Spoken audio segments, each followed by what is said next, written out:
Assalamualaikum. Okey, kita bertemu lagi. Saya Muhammad Amin. So, hari ini saya akan kongsikan tentang HT Access File. Okey, jom tengok.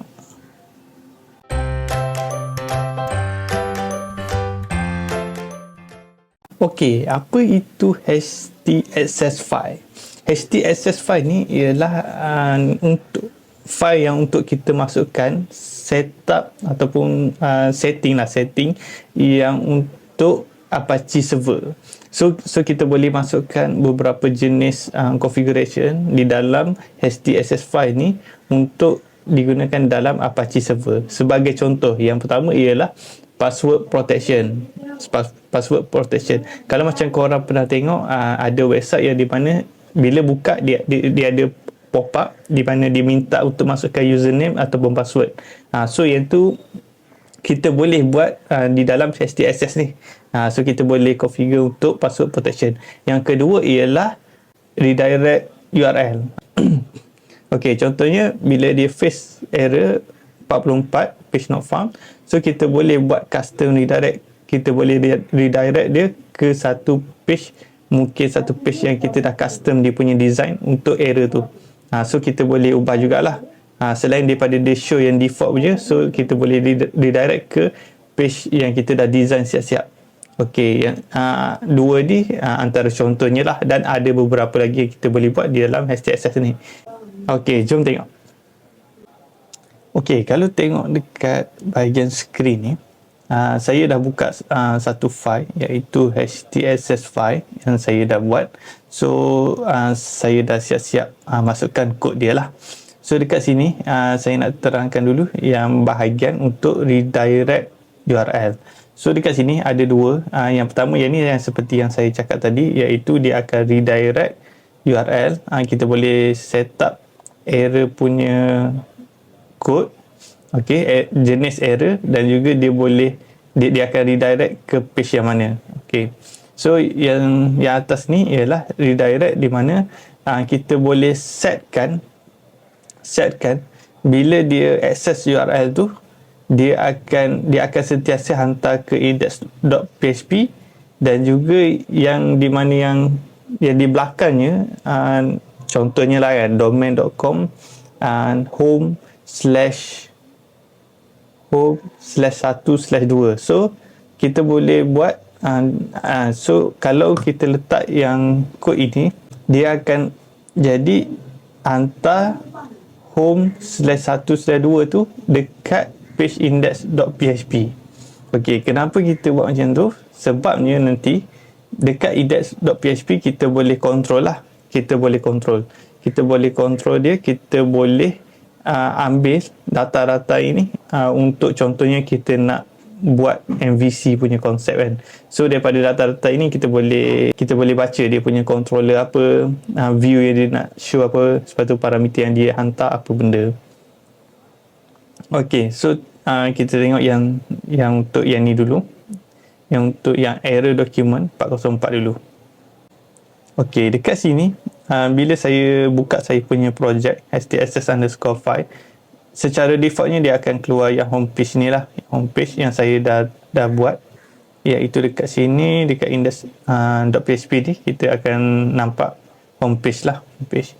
Okey, sebab tu dekat dekat bahagian page yang 404.html ni, saya dah buat satu file. Sebab tu saya letak dia content di mana dia akan kalau dia buka file ni, dia akan show custom error page 404 lah, page not found. Okey, so okey, sini pun dah letak. So kita tinggal nak run saja. So saya buka browser. Okey, seandainya saya try untuk buka file yang tak ada lah, contohnya home.php. Bila saya tekan enter, okey, maaf, so kena hide ni dulu sekejap.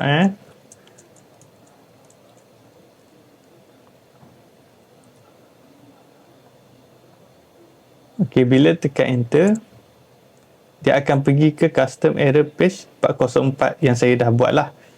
So kalau kita tak letak pun yang ini,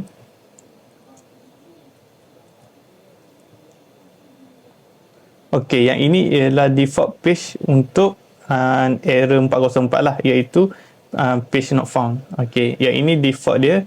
Jadi bila kita letak sahaja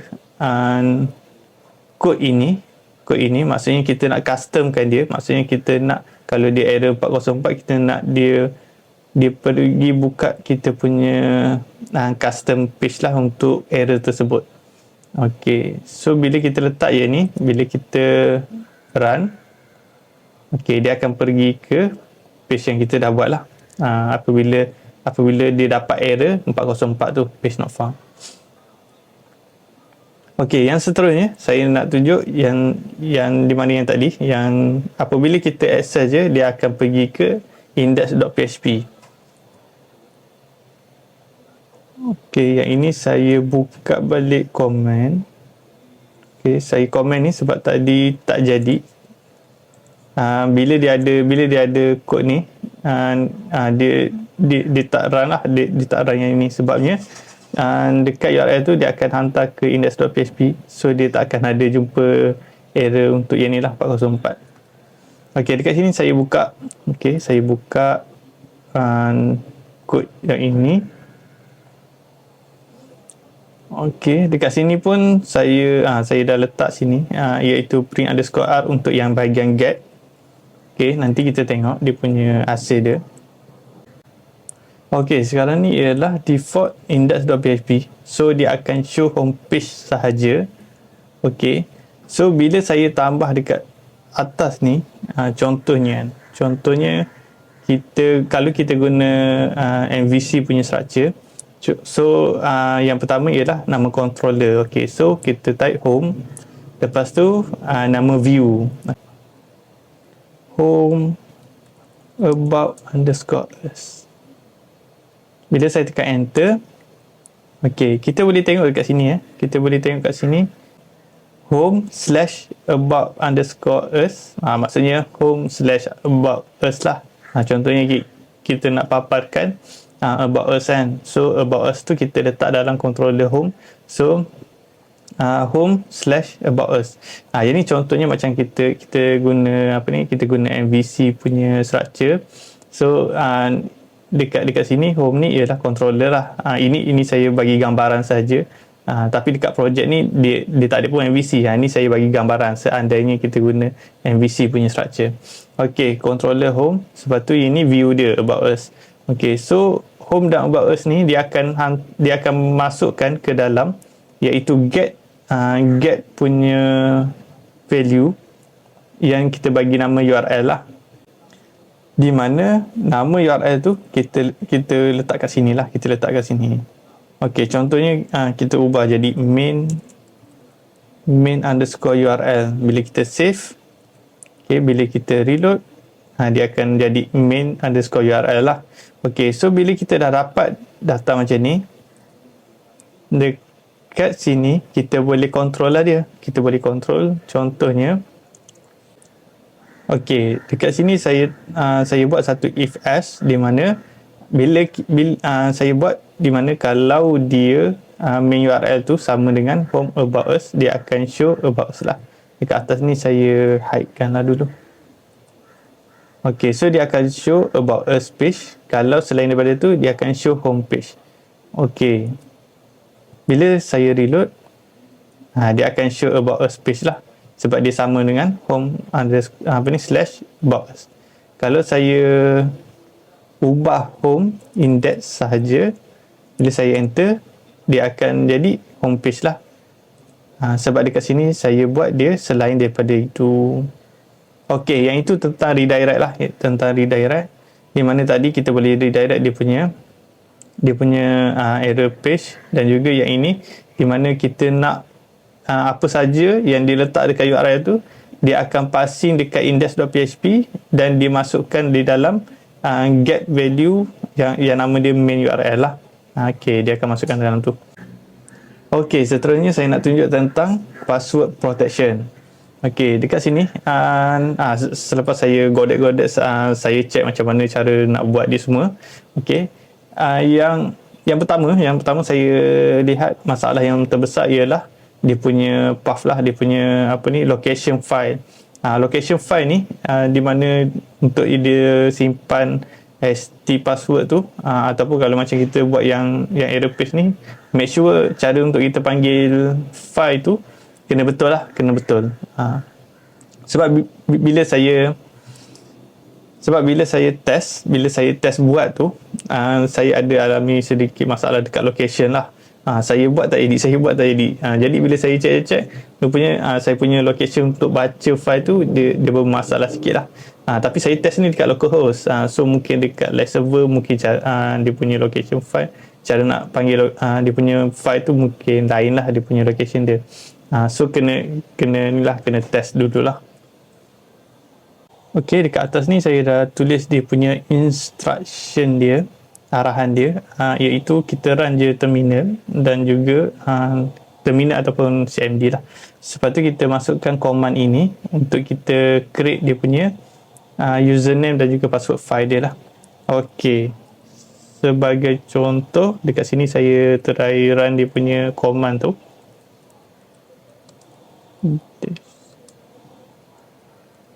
Okey, yang ini ialah lokasi di mana kita nak letak ST password tu lah, ST password tu. Macam saya dia sama level dengan HTSS semua. So saya tak ada apa-apa lah di depan. Saya tak ada letak folder apa-apa di depan. Okey, username ialah anda boleh letak lah username apa-apa. Contohnya saya letak Amin. Okey, bila enter nanti dia akan tanyalah new password.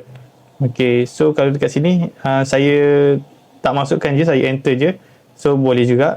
So tak ada password lah, maksudnya ada username saja. Okey, lepas tu dia suruh re-enter balik, retype balik password yang kita masukkan. So saya tak masukkan password, so saya enter lagi. Dan dia dah tambah lah, Kalau tengok kat sini memang benda ni dah ada lah sebab saya dah pernah run. Okey, saya tunjuk lagi sekali. Contohnya saya padam dekat sini. Okey, saya run lagi sekali command ni. Okey, kalau lihat dia akan ni lah, dia akan tambah file ST password dekat sini. Okey, saya enter. Okey, sekarang dia dah tambah. Dia dah tambah ST password, .ht password dekat sini.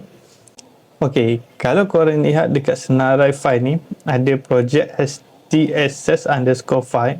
Okey, so yang ni project yang saya folder yang di mana saya letak project untuk tunjukkan di video ini. Okey, jadi dekat sini dalam senarai ni ada htss_file ni. Okey, tetapi bila saya enablekan untuk fungsi password protection ni, di mana folder tu dia takkan show dekat bahagian browser tersebut.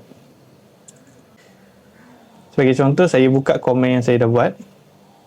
Lepas tu dekat sini, okey, dekat sini ini dia punya kod lah, dia punya kod untuk kita nak guna password protection dekat STSS punya file. Okey, bila saya save, saya reload dekat sini. Okey, yang htss_file punya folder tadi dah hilang daripada senarai yang ditunjukkan dekat browser ni. Okey, tetapi kita boleh access kalau kita type dekat URL htss_file, bila kita enter dia akan tanya username dan juga password. So kita kena masukkan username dan password yang kita dah setkan sebelum ini. Okey, dekat sini kalau contohnya saya masukkan username dan password yang salah, testing 12340 login. Okey, tak boleh. So dia tak benarkan masuklah, dia tak benarkan akses. Okey, so dia akan pop up balik lah. Sebabnya apa yang saya masukkan tu bukan username dan password yang betul lah. So kalau saya masukkan yang betul, saya tekan login. Okey, sekarang dah boleh akses ke dalam htaccess underscore file tersebut. Okey, so dekat sini macam tadi, kalau saya letak home slash about us, home page ini akan berubah kepada about us punya perkataan, about us page. Okey, so itu saja untuk video kali ini.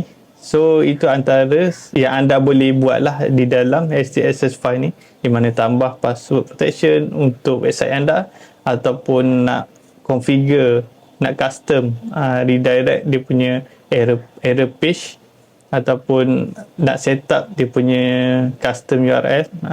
Okay, so boleh gunakanlah di htaccess ni. Sebenarnya saya nak tunjuk htaccess punya function ni ialah dia lebih kepada apa yang melibatkan dengan MVC punya konsep lah. Sebabnya ada beberapa framework saya tengok dia punya fungsi dia macam tu lah, di mana URL dekat bahagian URL browser tu dia akan passing ke satu file index.php, dan dia punya parameter semua tu akan dihantar melalui get punya method lah. Macam tu. Okay, so sampai di sini dulu video saya. So kita jumpa lagi di perkongsian yang akan datang. Semoga perkongsian ini bermanfaat. Assalamualaikum.